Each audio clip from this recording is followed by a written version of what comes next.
The wine aisle can be scary. So many labels, so many names, so many prices. Choosing a wine can be frustrating and overwhelming until we see a familiar face. When we're desperate for a bottle of wine and we have no idea which one to choose, is it possible that Snoop Dogg or Martha Stewart could help us decide? Wait, can they? Can the presence of a celebrity on a wine label help us choose a good wine? That's what I wanted to find out. From my shopping trip, I came back with 12 celebrity wines. What's interesting though is that all of these wines can be neatly grouped into one of two categories. Some advertise the celebrity's name right on the label, like the wines from Francis Ford Coppola and Snoop Dogg. Others seemingly have nothing to do with celebrities. These ones are fascinating, for good reason. If I say Chateau, Miraval, Cotes de Provence, you might not associate it with Brad Pitt or Angelina Jolie, but they are a big part of that wine company. Also, who knows how that's going now? Yikes. By the way, I'm Dustin. I've tasted literally thousands of wines, and it's always bothered me how people who know about wine make it so snobby and complicated. I'd like to change that, so welcome to my channel where I make fun, helpful videos for non-wine people. Today we're testing 12 celebrity wines ranging in price from $9 on the low end all the way up to $50 on the high end. If you haven't subscribed yet, now is a great time to do so, because by the end of this video, you will know whether a famous face on the front of your wine is a helpful invitation to something great or a helpful warning to run far, far away. Are you ready? Let's get to boozing. All right, so this is very exciting. We've got 12 celebrity wines. I wanna know what I'm gonna get to the bottom of. It's two things. One, is it possible that a celebrity's involvement in wine is a good thing? That actually it helps us pick wines that are good for the money. The second is, of those two categories, wines where the celebrity is boldly emblazed right on the front of the label, and those where it's hidden, which tends to be the more reliable option in terms of quality. Snoop Dogg Dogg's kicking it off with the cheapest wine in our lineup. It was the $9.49 Cali Red from 19 Crimes. How many crimes do you think Snoop Dogg has committed? A couple of speeding tickets, parking tickets. Okay, so this wine, it smells like sweet motor oil. And I wouldn't say that that's working for me. I can tell that this wine's already gonna be a sugar bomb before I even smell it. Sometimes there's a sweetness on the nose of a wine when you're nosing it, like I just did. Did you guys see me nose the wine? That's me nosing it. When I nosed it, I got that it was like the kind of sweetness that you really find in like things with added sugar. So I'm not jazzed about this one, but let's give it a go. We're here to do this thing.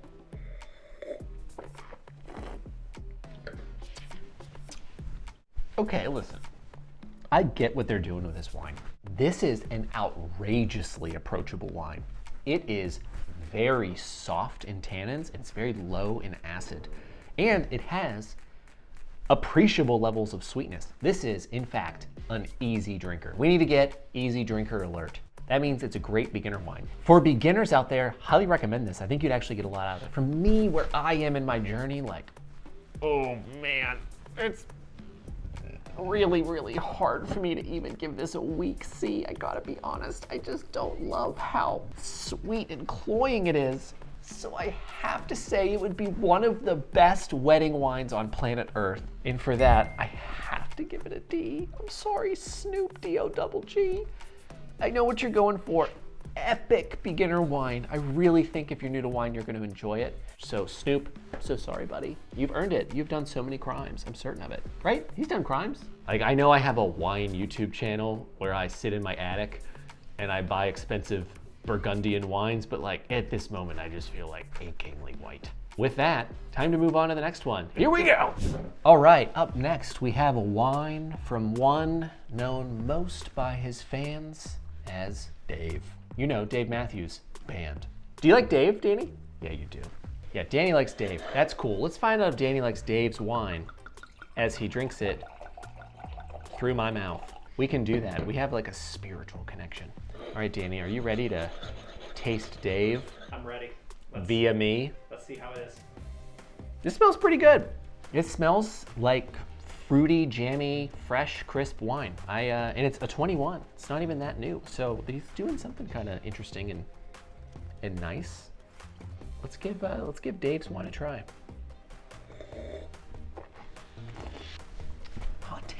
That ain't bad. It's really not that bad. It's another pretty easy drinker, but it's absolutely more complex than Snoop Dogg's offering, the Cali Red. The Crush Red, it's a little sweet, but it has a few layers of sophistication, some complexity, like, it's good. The best part about it, though, is that there aren't any glaring, obvious flaws, besides how simple it is. And so with that, I think this wine is I hate to say it, it's a strong C. It's a strong C, and I expect to pay between $12 and $15 for a wine of this quality, which means, since it costs $10.97, it's kind of a deal. All right, moving on. All right, so Francis Coppola now? Francis Ford Coppola, or maybe it's just Francis Coppola. He is honestly, the originator of celebrity wine. And he's also in that category of people where his name is right on the front. So let's take a look and see what Mr. Coppola has in store. Is he gonna make us an offer we can't refuse? Because of The Godfather. You guys know The Godfather? It's considered one of the greatest films ever made. This is wine made by the director of The Godfather, Godfather 2, and we shall not forget, Godfather 3. All right, let's see what Francis has been up to. Frankie boy.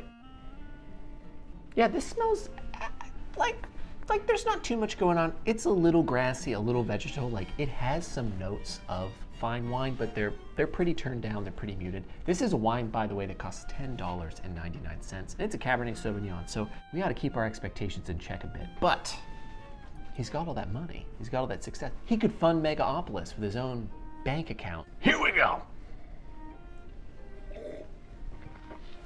You know what? Frankie's got a pretty good wine here. This is pretty good. So far, these celebrity wines are kind of punching above their weight class. I know I said all that bad stuff about Snoop Dogg earlier, but for the certain clientele, it'd be a great wine.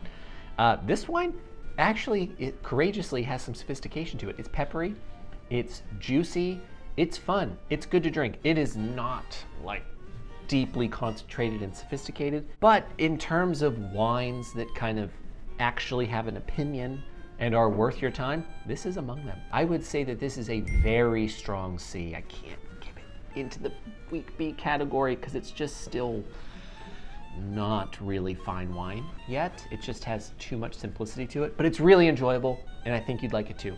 And so I rate this a strong C, and I expect to pay between $12 to $15 for a wine of this quality. All right, let's keep moving.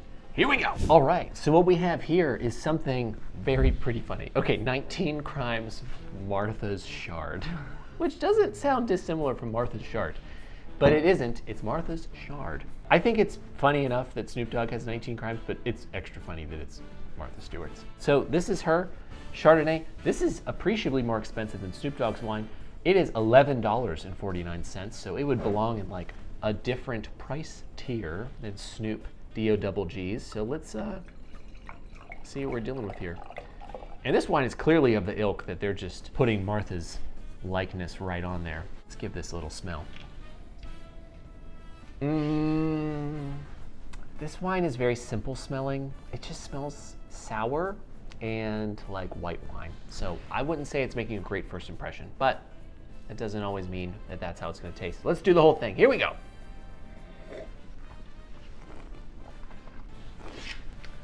I gotta say, these celebrity wines, they're okay. They're pretty okay so far. This is pretty okay. I have to say that as far as Chardonnays go, this one's okay. I thought that I would dislike it. I kind of feel biased against it because it seems like it's laughing at winemaking. But the reality is this is like a very approachable, reasonably drinkable white wine. It is really simple and it has a lot of sourness to it. So it just kind of has that kind of cheap white wine taste, but it also has some oakiness and it has a couple of cool tropical fruit notes like pineapple. So overall, I'd give this a solid C. I'd expect to pay between $10 to $12 for a wine of this quality. So it is appropriately priced, right on the money at 12 buccarinis. All right, are you ready to see what's up next? I am too. Let's check it out. Okay, up next we have Kylie Minogue. Minogue? Minogue? Yeah. Okay, I'm not gonna lie. I don't think I really knew who Kylie Minogue was before I endeavored to find celebrity wines for this video. I learned later from my wife, who is of Mexican heritage, that she was big basically everywhere else in the world. She was huge. She's like the Madonna of everywhere else. So this is like drinking Australia's Madonna wine. Come on, baby, do the locomotion. All right, can we just, before we pour this out for a second, admire the glass bottle? Like, it's kind of fun.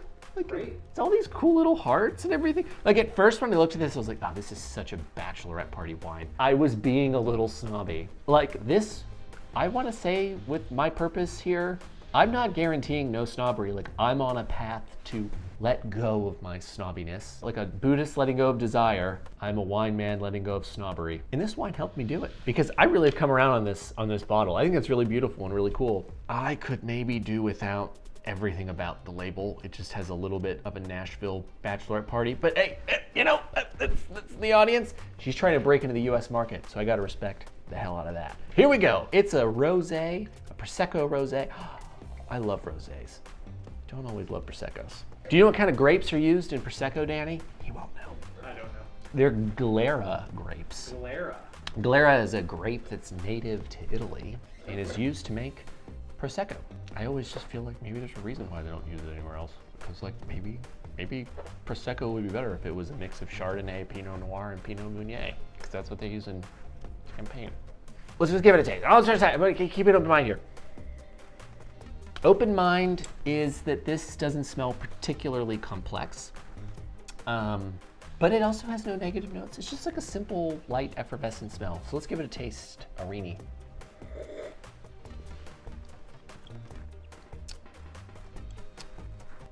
It's not bad. It's not bad.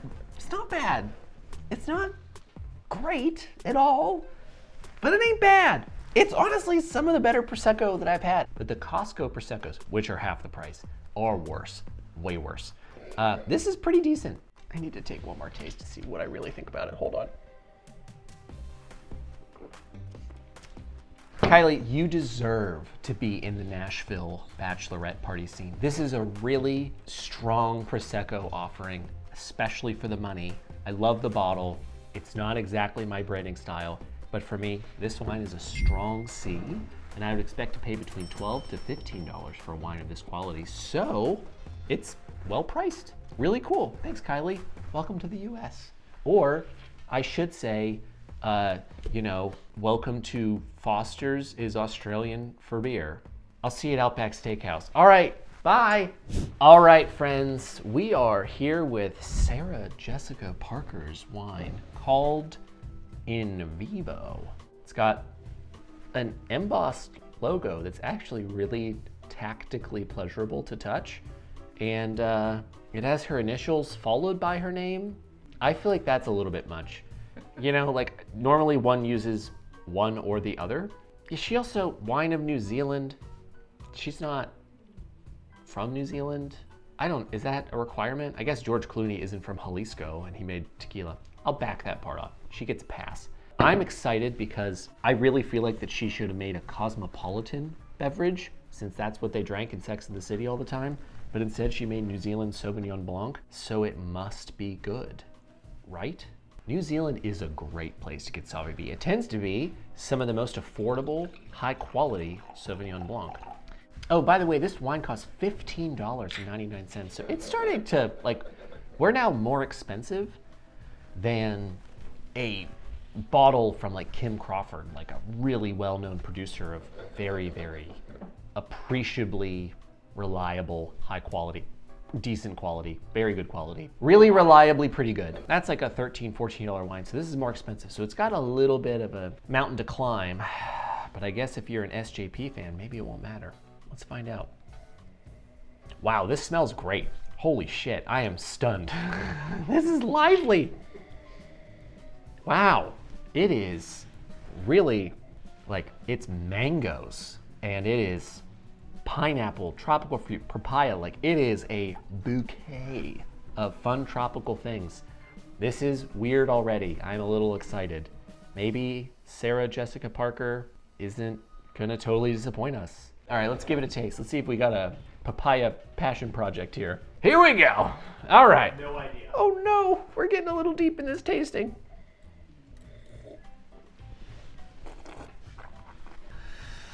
Sarah, you gotta come in here for a second. You were so close. You were so close. This is a wine that is so bright and expressive and lively. Cheaper wines tend to be pretty muted. A lot of times what you're paying for when you go up a few quality levels is that concentration, which leads to those brighter, more expressive flavors. This with that nose, the papaya passion project we talked about earlier, in the initial taste is actually also very tropical and fruity and fun. But god damn is this wine sour. It is like makes the inside of your mouth hurt. It's extremely acidic. It's just unbalanced. I think because of how lively and bright it is, and how tropical, and how like people who would drink it would be like, oh, papaya passion project, which is fun. Everyone could say it, you could say it together. Okay, so here's the thing, Sarah. I'm really stoked that you married Matthew Roderick. He seems like a really cool dude. He seems like a man in balance. Your wine, unfortunately, just isn't. It's too sour, but it's really cool and lively, and for that, I'm gonna stick with a weak C on this one. I'd expect to pay no more than $10 for a wine of this quality, so you're a little overpriced. But with that, moving on. Whoa, all right, that wasn't so good. It was in the wrong direction. This is Cameron Diaz's wine. It costs $15.99. It is just a red wine. Not even the word red blend. They just said red wine. I kind of like that. But this is a product of France, okay? But here's the thing. This wine was imported and bottled in Healdsburg, California, which is basically Napa. That's weird. They bought a bunch of grapes from France and then shipped them across the world and made wine in a wine region famous for grapes. There is a tactic that is recommended by wine professionals, myself included. I'm not a professional, I'm a semi-professional for sure. Amateur hobbyist, I don't know. You guys let me know in the comments. There's this idea that a cheat code that you can use whenever you're going to buy wine from the store is to look at where the grapes are from versus where they're bottled. By law, they have to tell you both places. They tell you where the grapes were grown, and then they tell you where they were ultimately bottled. And the idea is to try to find wines where those two places are as close to one another as possible. The more that you're taking grapes from a place and flying them across the world, transporting them in a truck for a long distance, tends to not really be the setup for high quality winemaking. High quality winemaking tends to be more like, I grew the grapes over there and then I brought them into my barn and I made wine with them, right? So we want to try to replicate the simplicity of that as much as possible. So going into this, Cameron, I'm a little skeptical, I won't lie. But that doesn't mean it won't be good. It just means that it's challenged out of the gate, okay? So here we go. Let's see what Cameron Diaz is up to here. Flying grapes from all over the world. From one prominent winemaking region to another one. This wine smells fine. It's not particularly interesting to smell. It's a little simple. It's not bad. There's just really not much going on. This is like a kind of a nothing burger in terms of something to smell. Let's give it a taste.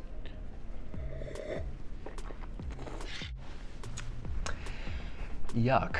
I don't like this. Any wine that puts the calories prominently on the label as something that they're trying to highlight to people as a decision point about whether you should buy this wine over another, to me, messages a little bit about their values, right? Like they're trying to make something for a certain type of consumer that I don't think is necessarily a consumer that's really making high quality wine the priority of their purchasing, right? This wine is just loud and brash and full of flaws. It has some cool pepperiness to it. It has a little bit of zestiness. Like, it's not the worst thing by any stretch, but it's just loudly flawed. Cameron Diaz, I feel like you should just buy grapes from right there in Napa and make some wine instead of doing this cockamamie thing where you fly them across the world and tell me how many calories are in it. This wine is a D every day of the week. You should only drink it if it's absolutely free at a wedding. Maybe Cameron Diaz's wedding. Right. All right, moving on. Richard reset. Richard reset. Richard reset. All right, up next we've got New York, concrete jungle where dreams are made of. Yeah, we got Mary J. Blige's wine. It's an orange wine. Orange wines are kind of a little bit of a new trendy thing, even though in fact they're some of the most ancient styles of wine. What the hell is an orange wine? Here is what an orange wine is. When you make white wine, you don't typically leave the skins of the grapes in the vat to macerate. Macerate just means like sit and, like dissolve. This like steep like tea. With red wines you do. When you make a red wine, you throw in all the skins. The skins have all this flavor, and so you want to let the skins steep with all of the juice, the grape juice, and that imparts a character in the wine. White wine, you don't typically do that at all. But with orange wines, you make white wine in the red wine style. So you put the white wine grape skins in with the white wine juice, and you let it steep for a while. And that leads to some different sorts of complexities and flavors, and it leads to wine that has this like beautiful orange color. So it's kind of cool, a little new world, a little new, like, when I say new world, I mean like new age, for Mary J. Blige to be making this wine. Also, it's got a cool name, Sun Goddess, and it's like an orange. Yeah, I think it's a cool label. I'm like attracted to this. Also, this wine is $15.99. It is a Pinot Grigio, which is like making me uncomfortable a little bit. But maybe all I've ever wanted is an orange, is a Pinot Grigio made in the red wine style. Maybe this will right so many wrongs. All right, here we go. Let's give Mary J. Blige a smell. This wine has a little bit of an unpleasurable funk to it. It's not like a flaw funk, like it's not like the wine's gone bad. It has like barnyard funk, but it's not managed well. It just kind of is coming across as like problematic. So I'm not jazzed at this moment. I'm not really, let's give it a taste. Let's see if this wine is New York incarnate. What did Mary J. Blige have to do with that song? Did it? Is that not hers? Alicia Keys. Oh my God in heaven. I made a mistake, which never happens. So I think we can all agree that in some roundabout way, the New York song still works for Mary J. Blige, right? It doesn't. She's born in New York City. So we can New celebrate York. her as being a New York native. Mary J. Blige is from New York. That's why I sang that song. It wasn't 'cause I was confused earlier and thought she sang it. It's because I knew where she came from. This label though is beautiful. This wine smells funky. Funky fresh. I am gonna just keep it, I'm gonna stay in my lane. All right, I'm gonna stay in the wine lane, and I'm not gonna go into the R&B lane. Here we go, funk wine. You know, Mary J. Blige, I feel like we got off on the wrong foot earlier. First and foremost, I mistaked you for Alicia Keys' music. I'm really sorry about that. I wasn't staying in my lane. And while it's true that you've got a lot of funk on the nose, this is a pretty interesting wine. This is like a wine, this is a wine guy wine. This Pinot Grigio, a wine that's typically so fruity and floral and simple, a bit more complex. It has some minerality to it, and it has something a little bit alluring. Like, I want to have more of it, but I'm also aware of the fact that this is Pinot Grigio, and alcoholic stepmothers from Long Island would probably like it, and it's just not like the best thing I've ever had by any stretch, but it's better than a lot of Pinot Grigios. So with all of that, I'd give it a solid C, and I'd expect to pay between $10 to $12 for a wine this quality. And also, I'm really sorry, Mary J. Blige. All right, moving on. Oh!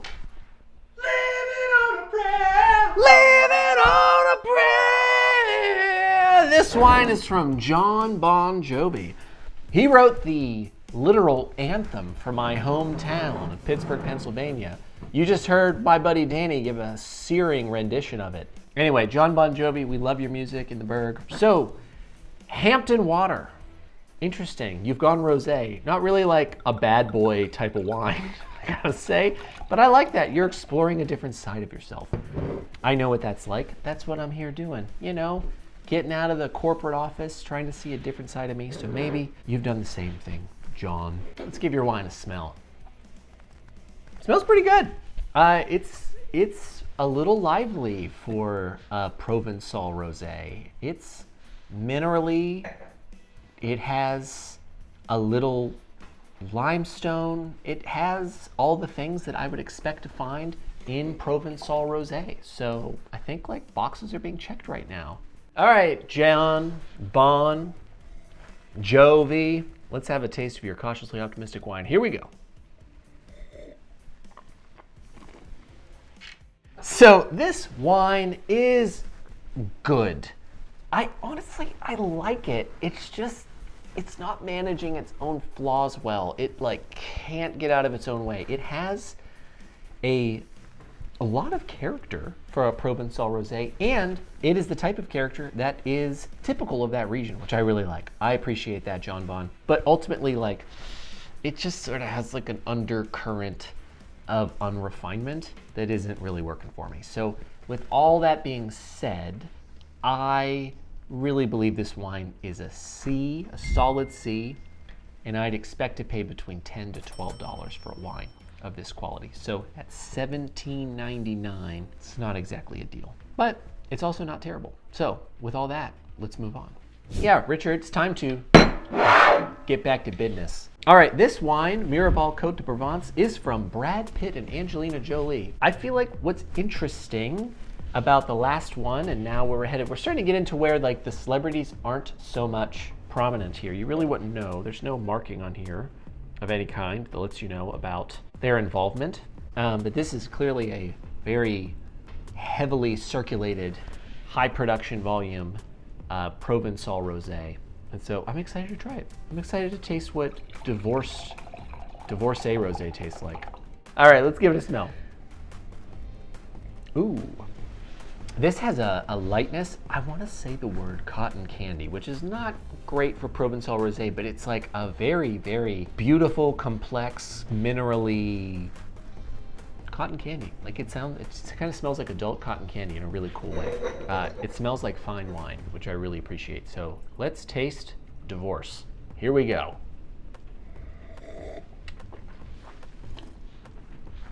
Divorce tastes great. I love Divorce. This is a really, really strong wine. I think that what Angelina Jolie and Brad Pitt have done here is create a really highly available, classic expression of Provençal rosé. And I think that's super cool. So many kind of quick dollar sort of things like the Snoop Dogg wine, that's not a classic expression of anything. It's not really, sure, it might help some people get into wine, super cool, but ultimately, like, I just don't think it's honoring winemaking traditions, and these winemaking traditions have been in place for thousands of years that have led to wines that taste like this. Snoop Dogg's wine is like kind of like an AI optimized wine. It's just like a different thing. It's like a Picasso versus like an AI generated video. They both can be like good, but maybe one deserves a little bit more cred. So I really appreciate how classic this expression of rosé is. I think it's well priced at $17.99. And I think with all that being said, I think this wine is a solid B, and I'd expect to pay between $20 to $30 for a wine of this quality. So my hat's off to you, Angelina and Brad. Thank you for making this, and thank you for making it available that people have access to great Provençal rosé. Cool. Sorry about the divorce. Moving on. All right, we are in the home stretch. We have our second to last wine. This one is from John Legend. I've heard of your name before. You have a dope ass name, John fucking Legend. Let's give your $20 Cabernet Sauvignon a taste. The second most expensive in our lineup. Let's see what's going on with our boy Jack Legend. Jackie boy. You know, this is reasonable to smell. It has like a black currant thing, which is just like fancy raisin. You know, I might as well have just said fancy raisins. This smells like fancy raisins, but sophisticated fancy raisins. So in other words, black currants. Jack Legend, Jack Legend's Vino. Let's give it a good old taste-a-rooney. Here we go.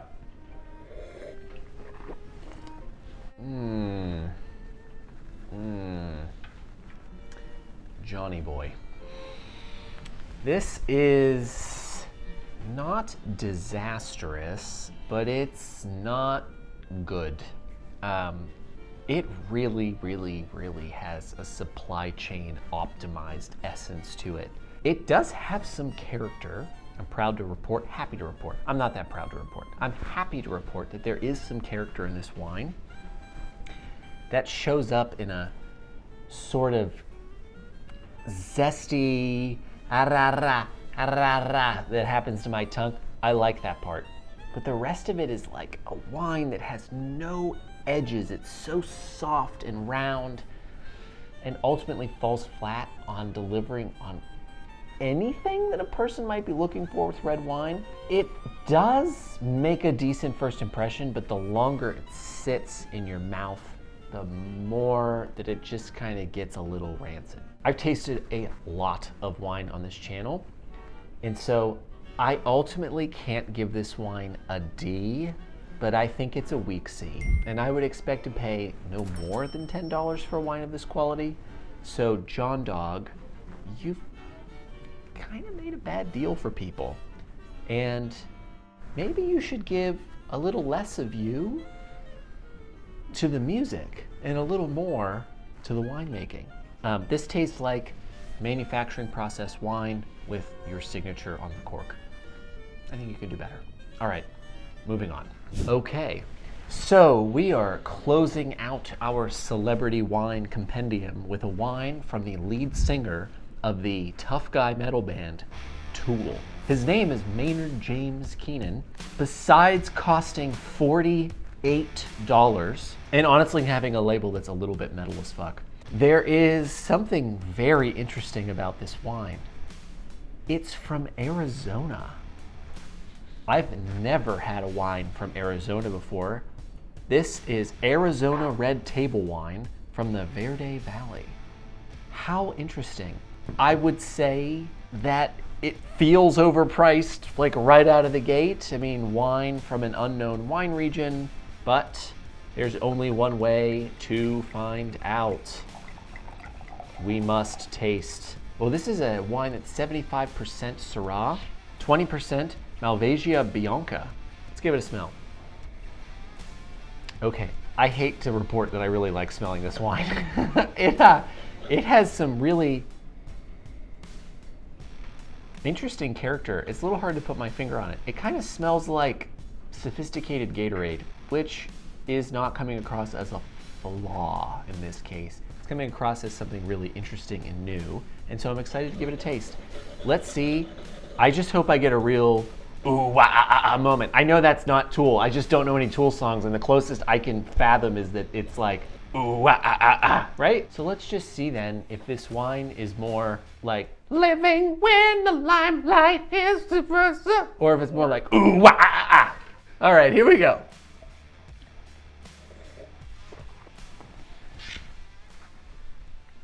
No.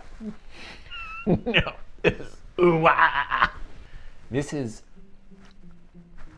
very deeply flawed.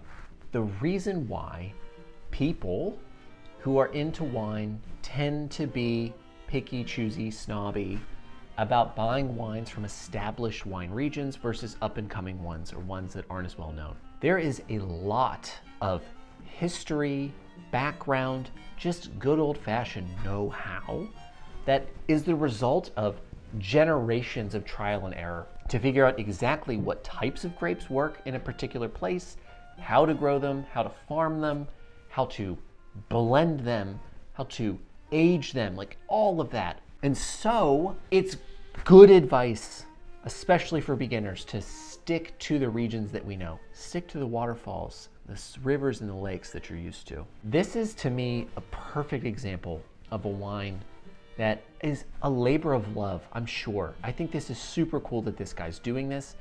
it just tastes like wine that hasn't been figured out yet, like a region that doesn't know what it is. There's just such an overwhelming sense of flawed sourness. It's like the floor of this wine falls out from underneath you and you find yourself in a vat of like distilled white vinegar. It's not like rancid, putrid white vinegar. It's just like a sourness that is really, really tough to get through.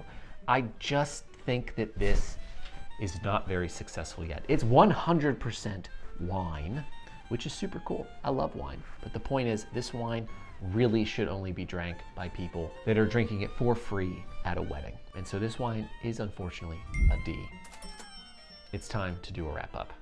So we started out with 2 clear questions in mind that we hope to answer. 1, does the presence of a celebrity's involvement in a wine in any way indicate a reliable choice in a wine store? I think the answer to that, surprisingly, is yes.